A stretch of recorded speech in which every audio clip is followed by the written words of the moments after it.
আপনার চোখের সামনে যে গণতন্ত্র দেখছেন তা কি নিছকই এক সাজানো নাটক? 17,000 গায়েবী ব্যালট আর পর্দার আড়ালের এক বীভৎস নীল নকশা আপনার নাগরিক অধিকারের গলা টিপে ধরছে। আমরা কি তবে এক অন্ধকার গহ্বরের দিকে তলিয়ে যাচ্ছি? রক্ত হিম করা এক ভয়ঙ্কর সত্য আজ উন্মোচন করতে যাচ্ছি, যা শুনলে আপনি শিউরে উঠবেন। দর্শক, আমরা যা দেখি রাজনীতি কি আদতে তাই, নাকি চোখের সামনে সযত্নে সাজানো কোনো মায়াজাল? 5ই আগস্টের সেই রক্তক্ষয়ী দুপুরের পর যে স্বাধীনতার স্বাদ আমরা পেতে চেয়েছিলাম তা কি কেবলই এক সাজানো মঞ্চনাটক? আপনি যখন নতুন ভোরের স্বপ্নে বিভোর, ঠিক তখন পর্দার আড়ালে অন্ধকারের কারিগররা তৈরি করে রেখেছে এক নিপুণ ব্লুপ্রিন্ট। প্রশ্ন জাগে, ক্ষমতার এই করিডোরে বসে কোনো অদৃশ্য জাদুকর সুতো নাড়ছে? রাতের নিস্তব্ধতায় কার কলমে বদলে যাচ্ছে আপনার অমূল্য ভোটের ভবিষ্যৎ? 17,000 গায়েবী ব্যালট, এজেন্টহীন খাখা টেবিল আর কলমের কালিতে কাটাকাটি করা রেজাল্ট শিট, এ কি কোনো দুঃস্বপ্ন, নাকি এক সুপরিকল্পিত অপরাধের দলিল? আমরা আজ সেই সত্যের মুখোশ খুলে দিতে যাচ্ছি, যা আপনার নাগরিক সত্তাকে অপদস্থ করছে। বিগত 1.5 দশকে আমরা দিনের ভোট রাতে হওয়া কিংবা ডামি নির্বাচনের মতো কুৎসিত মডেল দেখেছি। ভেবেছিলাম 5ই আগস্টের বিপ্লব আমাদের সেই অভিশাপ থেকে মুক্তি দেবে, কিন্তু মুক্তির আনন্দ ফিকে হয়ে আসছে এক নতুন আতঙ্কে, যার নাম সূক্ষ্ম ইলেকশন ইঞ্জিনিয়ারিং। বাইরে থেকে সব ঝকঝকে, মিডিয়ার ক্যামেরায় সব শান্ত, কিন্তু দিন শেষে পর্দার আড়ালে রিটার্নিং কর্মকর্তাদের জাদুর কাঠিতে যখন ফল বদলে যায়, তখন প্রশ্ন জাগে, তবে কি এই পরিবর্তনের কারিগররা আগে থেকেই প্রশাসনের রদবদলকে তাদের দাবার গুটি হিসেবে সাজিয়েছিল? বিশেষ কোনো দলের পাল্লা ভারী করার এই অদৃশ্য খেলা কি আমাদের নতুন ভোরের স্বপ্নকে গিলে ফেলছে? আপনি জানলে অবাক হবেন, মাত্র 30 দিনের ব্যবধানে দেশের প্রায় 90% গুরুত্বপূর্ণ রাষ্ট্রীয় প্রতিষ্ঠান বিএনপিপন্থী লোক দিয়ে ভরাট করে ফেলা হয়েছে। সবচেয়ে বড় কৌতুকটি হলো, গত নির্বাচনে যারা জনগণের সরাসরি ভোটে পরাজিত হয়েছিলেন, সেই পরাজিত প্রার্থীদেরই এখন বিভিন্ন জেলার জেলা প্রশাসক বা ডিসি হিসেবে নিয়োগ দেওয়া হয়েছে। অর্থাৎ যে ব্যক্তিটি একটি নির্দিষ্ট এলাকায় জনগণের আস্থা অর্জন করতে পারলেন না, তাকে এখন দেওয়া হয়েছে পুরো একটি জেলা শাসনের বিশাল ক্ষমতা।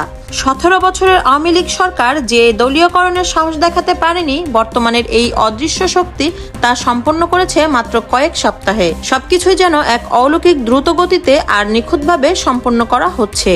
সাধারণ মানুষকে ব্যস্ত রাখা হয়েছে ফ্যামিলি কার্ড, খাল খনন আর চটকদার নানা কর্মসূচিতে। জাতিকে যখন লাইনে দাঁড় করিয়ে রাখা হয়েছে চাল ডাল আর কার্ডের আশায়, ঠিক তখনই আড়ালে রাষ্ট্রের প্রতিটি স্তম্ভকে কবজা করে ফেলছে এই মাস্টার মাইন্ডরা। এই ধূর্ত কৌশলের কাছে সাধারণ মানুষের সচেতনতা যেন আজ পরাজিত। ভোট জালিয়াতির সবচাইতে বড় এবং চাঞ্চল্যকর উদাহরণটি তৈরি হয়েছে খুলনা 5 আসনে।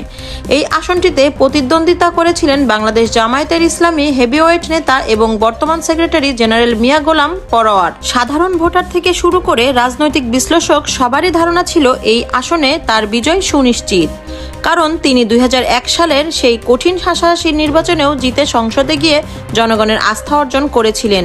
কিন্তু ফলাফল ঘোষণার পর পুরো দেশ অবাক হয়ে দেখল, মাত্র 2000 ভোটের এক রহস্যজনক ব্যবধানে তাকে পরাজিত দেখানো হয়েছে। আর এই আসনে যাকে সংসদ সদস্য হিসেবে বিজয়ী ঘোষণা করা হয়েছে, তিনি সাধারণ কেউ নন।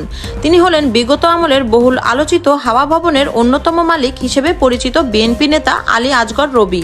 এমন জনপ্রিয় নেতার এমন অপ্রত্যাশিত পরাজয় শুরু থেকেই জনমনে ব্যাপক সন্দেহ আর ভোট কারচুপির জোরালো গুঞ্জনের জন্ম দিয়েছিল।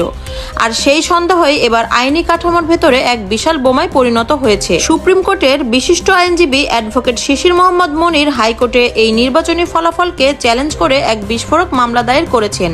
আদালতে দাঁড়িয়ে তিনি এমন কিছু অকাট্য প্রমাণ উপস্থাপন করেছেন, যা শুনলে যে কারো চোখ কপালে উঠতে বাধ্য।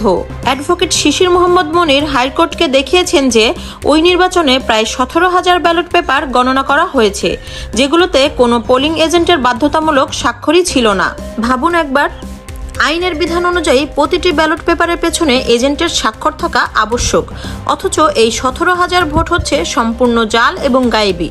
এই স্বাক্ষরবিহীন ব্যালটগুলোই মূলত সূক্ষ্ম ইলেকশন ইঞ্জিনিয়ারিং বা ভোট ডাকাতির সবচাইতে বড় এবং জ্বলন্ত প্রমাণ।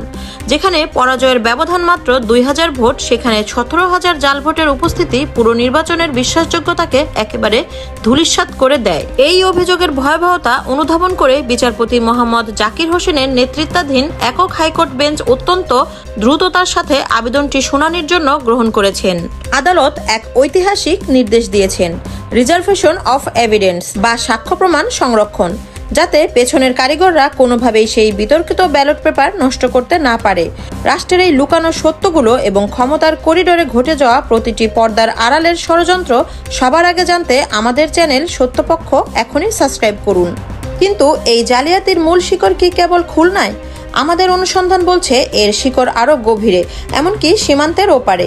জনাব তারেক রহমান যখন দেশে আসতে পারছিলেন না কোনো এক অদৃশ্য শক্তির ইশারায়, তখন শিলংয়ে থাকা সালাউদ্দিন আহমেদ এবং ইনকিলাবের বাহাউদ্দিন মিলে ভারতের নীতি নির্ধারকদের সাথে এক রুদ্ধদ্বার সমঝোতায় বসেন।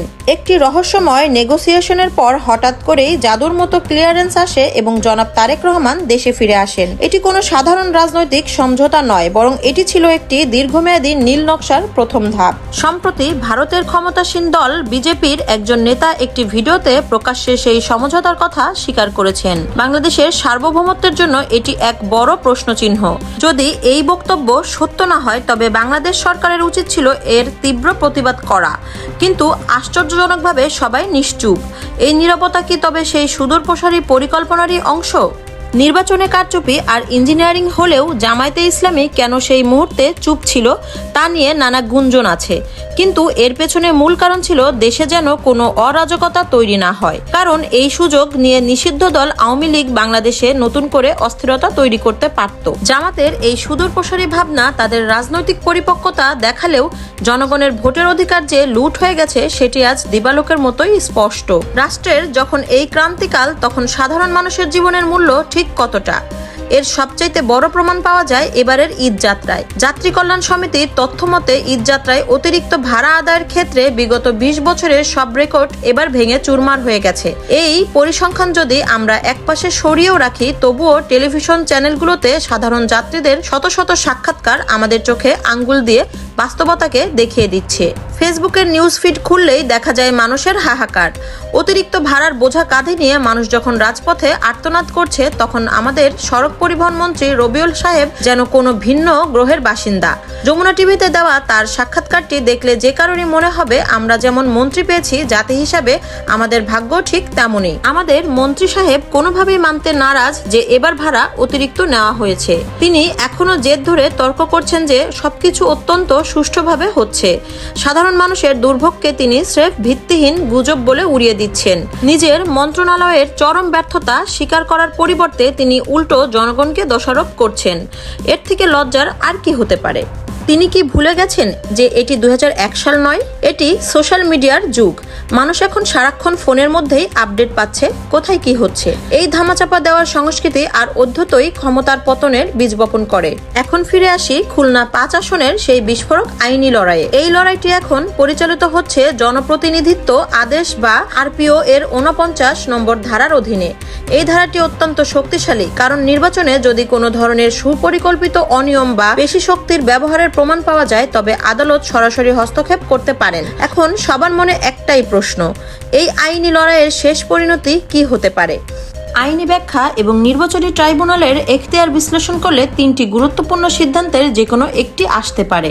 প্রথমত, আদালত যদি দেখে যে ওই 17,000 ব্যালটে আসলেই পোলিং এজেন্টের কোনো স্বাক্ষর নেই, তবে ট্রাইব্যুনাল তাৎক্ষণিকভাবে সেই ভোটগুলোকে অবৈধ বা বাতিল বলে ঘোষণা করতে পারেন। দ্বিতীয়ত, এই জাল ভোটগুলো বাতিল করার পর যদি পুনরায় গণনায় দেখা যায় যে মিয়া গোলাম পরোয়ার এগিয়ে আছেন, তবে আদালত আগের বানোয়াট ফলাফল সম্পূর্ণ উল্টে দিয়ে তাকে সরাসরি বিজয়ী ঘোষণা করতে পারে। আর তৃতীয় এবং সবচাইতে বড় সিদ্ধান্তটি হতে পারে যদি বিচারিক অনুসন্ধানে ভোট কারচুপির মাত্রা খুব বেশি সুপরিকল্পিত বা ভয়াবহ প্রমাণিত হয়, তবে ট্রাইব্যুনাল খুলনা 5 আসনের পুরো নির্বাচনটি সম্পূর্ণ বাতিল ঘোষণা করে নতুন করে পুনরায় ভোট গ্রহণের কড়া নির্দেশ দিতে পারেন। খুলনা 5 আসনের এই আইনি লড়াইটি শুধু মিয়া গোলাম পরোয়ার বা আলী আসগর রবির ব্যক্তিগত লড়াই নয়, এটি মূলত নতুন বাংলাদেশের বুকে গণতন্ত্রের প্রকৃত স্বরূপ উন্মোচনের লড়াই। বিনা ভোট আর ডামি ভোটের যুগ শেষ করে আমরা যখন নতুন বাংলাদেশের স্বপ্ন দেখছিলাম, সেখানে যদি প্রিসাইডিং অফিসারদের ঘষা মাজা আর গায়েবী ভোটের এই সূক্ষ্ম ইঞ্জিনিয়ারিং চলতে থাকে, তবে 16 কোটির এই জাতির ভবিষ্যৎ কোন অন্ধকারের দিকে যাচ্ছে?